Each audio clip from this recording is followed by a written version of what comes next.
The other factor is that there were a number of decisions made by the government which were probably not very popular in the liberal caucus and the liberal family. I think many liberals felt that Prime Minister Trudeau was too close to the New Democratic Party, which is our party to the left. What his arrival in version 2 of his new government will be established on January 20th is that the whole focus of our priorities in Canada will be how to deal with, the threats on our tariffs and what he has declared as an economic war. So what he has done is he has changed completely the agenda for the next elections. The next election was supposed to be about carbon tax, about taxes, but that is becoming secondary because we are going to have to deal with an existential situation, which is what is the future of Canada and what is the future of its relationships with the United States. So he's definitely a disruptor. President Trump is a very effective disruptor, and we have to learn how to deal with a disruptor.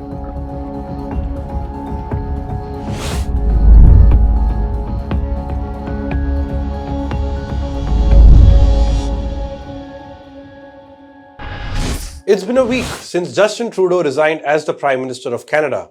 A lot of questions are yet to be answered, like who will be his successor? What about the Liberal Party's prospects in the run-up to elections? But some controversies are already playing out, courtesy U.S-President Elect Donald Trump. Donald Trump says Canada will be the 51st state of the United States. Last week, amid the internal turmoil in Canadian politics, Trump shared a map that showed Canada as part of the United States of America. Canadian politicians have hit back at Trump, starting with Trudeau and even his ally from the New Democratic Party, Jagmeet Singh. Even Pierre, a leader of the Conservatives and a fiery right-wing leader loved by Elon Musk no less. Polievre said Canada is a great and independent country. He added that his leadership, if voted to power, will keep Canada first. Trump has meanwhile even threatened to impose 25% tariffs on all Canadian imports. So with an internal political crisis and the next US president's new obsession, what are the challenges for the next Prime Minister of Canada? We spoke to Jean-Paul Ruszkowski. He is the former president of the Parliamentary Centre of Canada. It's a not-for-profit organization that works on strengthening parliaments and democracies around the world. Hello and welcome. I'm Shubham Chohan. Let's get started. Sir, good morning and thank you so much for taking out the time and speaking with us. It's lovely to have you on our channel. My first question to you is, explain to us what has really happened in Ottawa in the last few weeks. On last count, I believe CBC has reported that Justin Trudeau has sought support of his allies in terms of the budget that is supposed to come up and hoping that the government would extend for a few weeks, but that doesn't seem to have quite worked out the way Trudeau wanted. How do you see the events in Ottawa in the last few weeks with regards to the resignation of Prime Minister Justin Trudeau? Well, let me begin by a little background, if you don't mind. We've had already issues between the Prime Minister and the Liberal caucus since he lost 3 consecutive by-elections, which 2 of them were traditionally Liberal ridings that have been lost to either to the Conservatives or to the NDP, the New Democratic Party, but also the last one in British Columbia, which was lost to a Conservative. So there was already, since at least the last August, September, a certain degree of dissatisfaction with the leadership of our Prime Minister. So that is the background. that needs to be kept in mind. But what precipitated his resignation is when he had a conversation with Madame Freeland, who was our Minister of Finance, and he talked to her on a Friday, telling her that he was expecting her to make the economic presentation on the status of the economy. It's not a budgetary issue, it's just a report to Parliament on how the economy is going and what the government wants to do. So in the same conversation, he told her that he was going to ask her on Wednesday, the 3 days later, that she will no longer be the Minister of Finance, because he wanted to bring former Governor of the Bank of Canada, Mark Carney, to become the Minister of Finance. So Madame Freeland, who has been a very loyal supporter of the Prime Minister for 9 years, presented her resignation on Monday, the Monday following and this caught the Prime Minister by surprise, and it precipitated the whole development that we've seen last week when he spoke on January the 6th to resign. So that's the root of the problem. Right.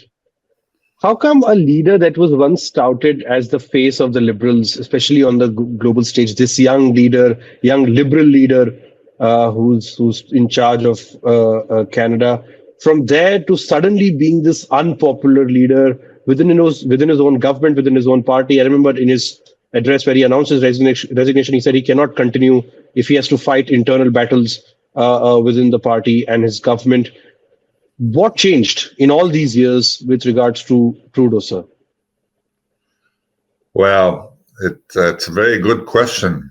Lots of Canadians were asking themselves the same question: how did it happen that in 2015 we have a very young, dynamic, forward-looking, progressive Prime Minister, great support in the public and within the party, obviously. And now we are where we are. I think there are several factors that I want to bring. The first one is that every government in Canada, I would say 90% of the cases of our governments, after 9-10 years, they wear out.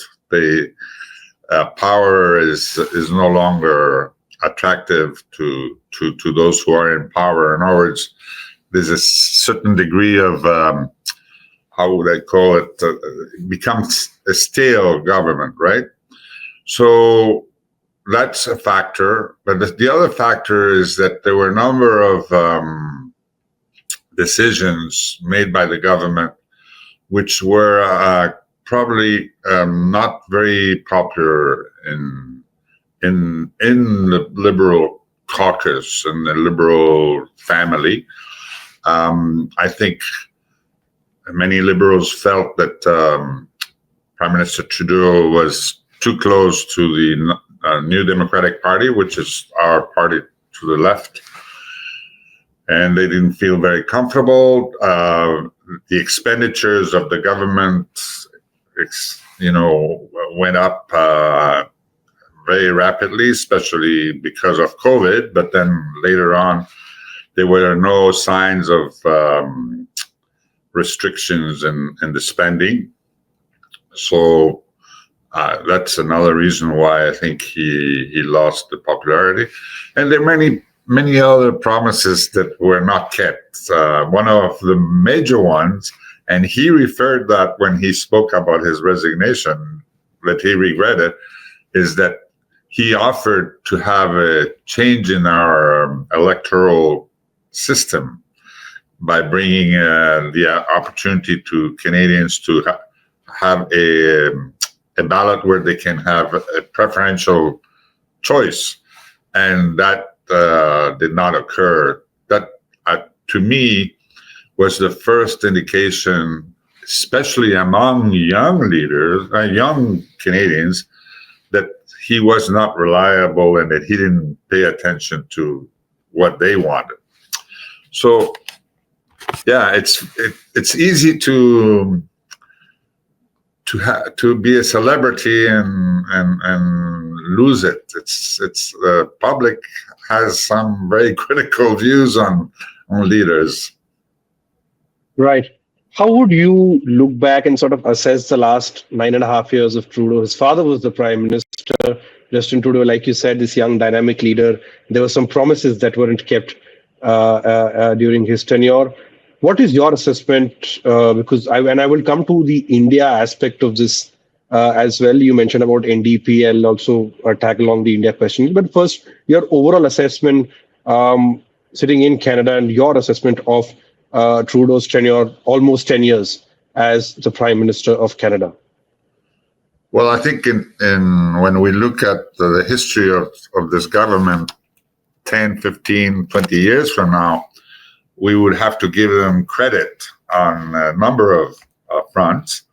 The number one, I would say, is alleviation of poverty. The social programs, especially taking care of the child development program, with facilities for parents to keep their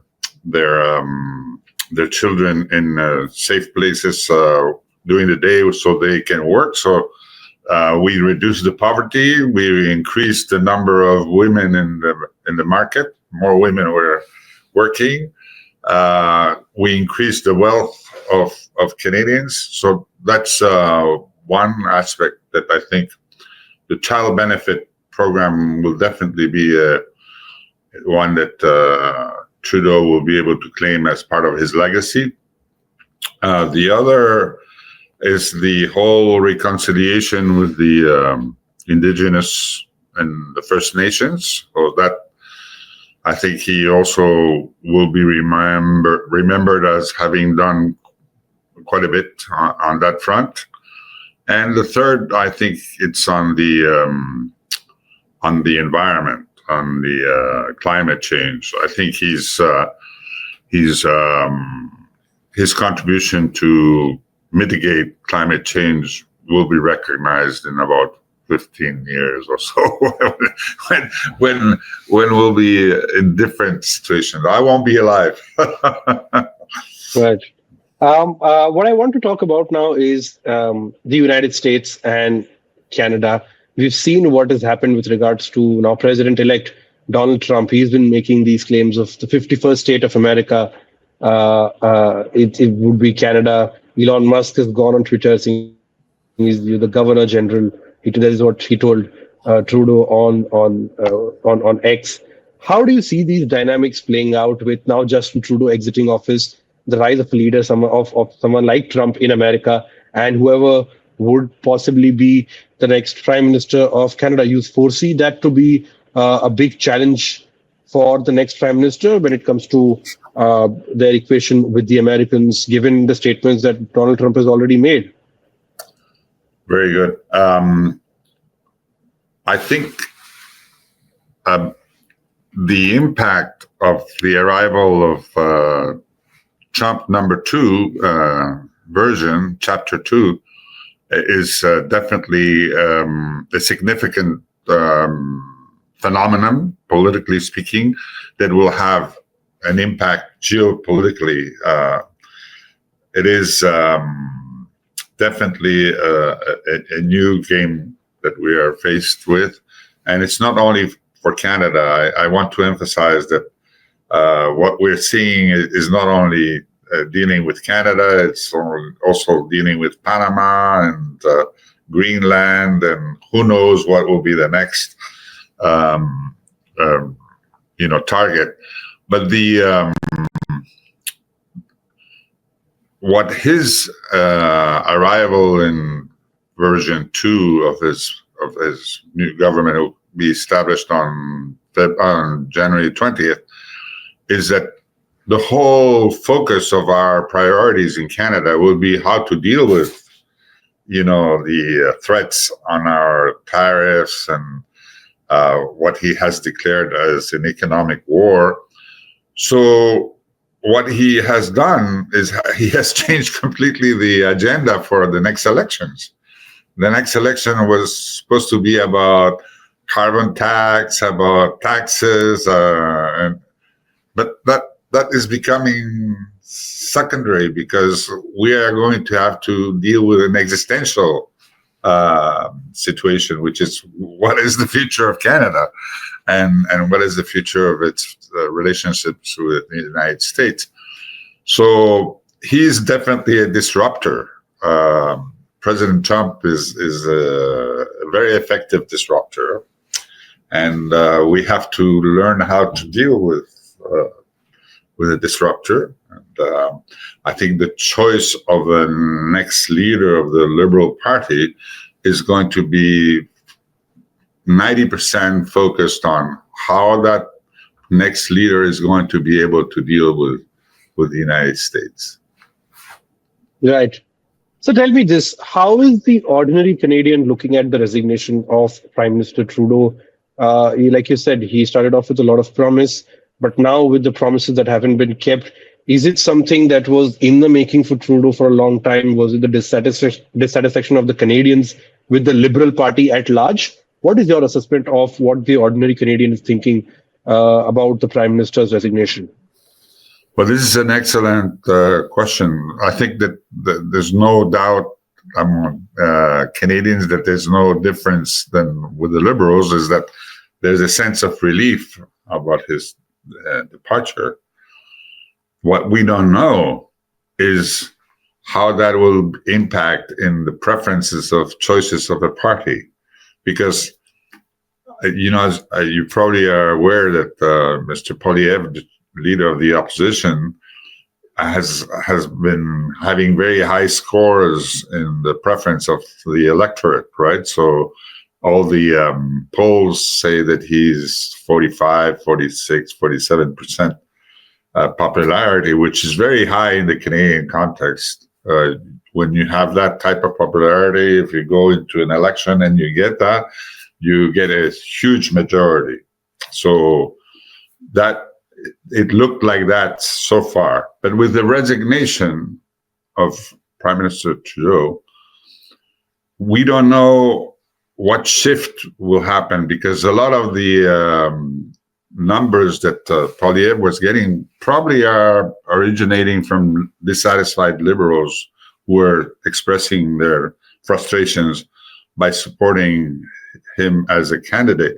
But now that Trudeau is no longer there, we don't know what the impact is going to be on that popularity that Mr. Polievre has. And also the fact that he's no longer the opponent to Mr. Polievre makes it it complicates things for the leader of the opposition to deal with in the campaign. And especially, I would say, with this major preoccupation about the existential situation for Canada regarding our relations with the United States, how can he differentiate himself from a leader of the Liberal Party who is advocating for a strong national conscience to defend our sovereignty and our identity, our values? Right. So you're effectively saying that Trudeau's resignation could possibly be a blessing in disguise for the Liberal Party, because the high ratings that Pierre Polievre saw from the Conservatives was, like you said, higher in terms of the Canadian context. 46, 47 is what you were referring to, and that included perhaps maybe a lot of Liberals who were not happy with Trudeau. So you think his resignation could effectively be a blessing in disguise, or possibly give the Liberal Party a new lease of life ahead of the elections? Well, I wouldn't put it that way. I would put it a little differently. I think the blessing is what Trump is doing. The blessing is that Trump has triggered something that was not predictable for the electoral process. So, as I mentioned, the priority for Canadians now is no longer going to be carbon tax or taxes the whole agenda is changing because of Mr. Trump. So the combination of Trump's intervention into Canadian internal politics and the new leader in the Liberal Party, yes, could change things for Mr. Polievre. Yes, but I'm not, it's only speculation at this stage. Fair. Let's come to India. In Justin Trudeau's tenure, we've seen, especially in recent years, ties between New Delhi and Ottawa hit rock bottom, particularly with the Khalistan issue and whatever that has been happening on Canadian soil with the Hardeep Singh Nijjar case, when Justin Trudeau stood up in Parliament and effectively accused India of being involved in the murder of Hardeep Singh Nijjar. Now, with Trudeau out, how important are ties with New Delhi for Ottawa? And B, how big a challenge will be to sort of repair the damage that has been done in Trudeau's tenure to ties with India, in your opinion? Well, this is definitely an opportunity to change things in terms of our relations between India and Canada. I think in some ways, Prime Minister Trudeau took it very personally, issues concerning, the intervention of Indian government into our internal political environment. So I think what will happen is that, first of all, let me say something. It's obviously very important for Canada, and I think also for India, to have a good relationship. In other words, our historical relations have been always very good.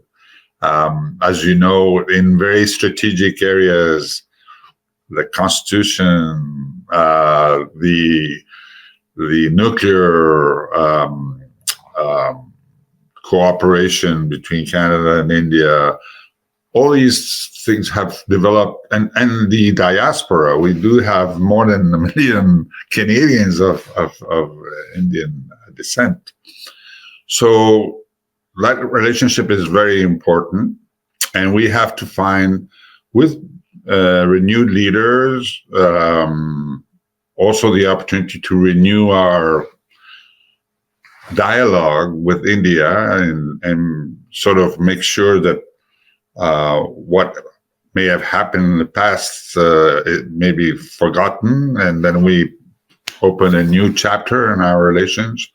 I think it's essential for at least for Canada. I think it's essential that we do have a very constructive rapport with India, regardless of the government.